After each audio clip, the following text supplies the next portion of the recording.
Cette retraite de Noël, c'est une habitude de longue date à l'Érabling, parce que Noël, c'est vraiment un moment où on se fait des cadeaux, donc c'est un vrai cadeau pour soi, et c'est un moment symbolique aussi dans l'année. C'est un moment avant de passer à la nouvelle année où on peut prendre un moment pour réfléchir à qu'est-ce qu'on veut faire de cette nouvelle année.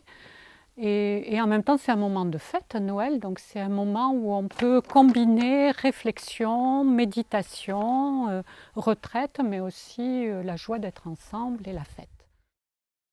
Donc une retraite dans un lieu bouddhiste, j'imagine que ça évoque tout de suite le mot méditation. Méditation, c'est quelque chose de très à la mode. Dans cette tradition, ce que nous allons explorer, c'est que la méditation, ce n'est pas juste un outil de développement personnel, même si c'est très bien d'être venu avec soi-même. C'est vraiment une façon très profonde de se rencontrer. Rencontrer qui on est, en toute simplicité, en toute authenticité.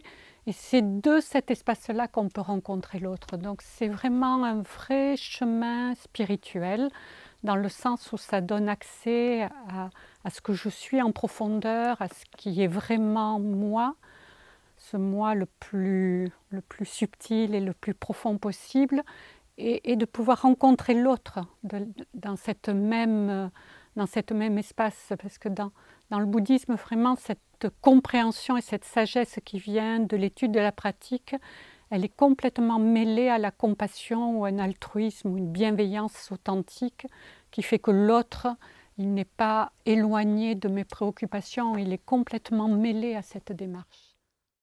Cette retraite, elle est dans un centre bouddhiste, mais c'est surtout un lieu assez magique, un lieu de beauté où la nature vraiment est très généreuse et très belle. Donc c'est vraiment un espace favorable pour voilà, juste apprécier la nature, laisser poser notre esprit et prendre un bon moment pour soi. Mais c'est vraiment ouvert, c'est pas parce que c'est un lieu bouddhiste que c'est réservé à une élite, c'est vraiment ouvert à tout le monde. L'idée, c'est que des personnes soient sur un chemin bouddhiste, pouvoir approfondir leur compréhension de qu'est-ce que c'est ce chemin bouddhiste, qui est avant tout un chemin d'altruisme, mais comment construire ça et ne pas s'oublier, avoir une bienveillance vraie avec soi-même et avec l'autre.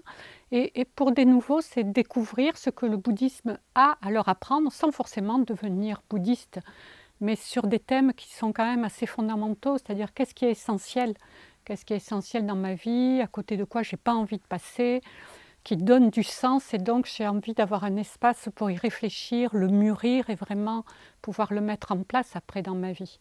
Et ça, c'est ouvert à tout le monde, c'est pas spécialement bouddhiste.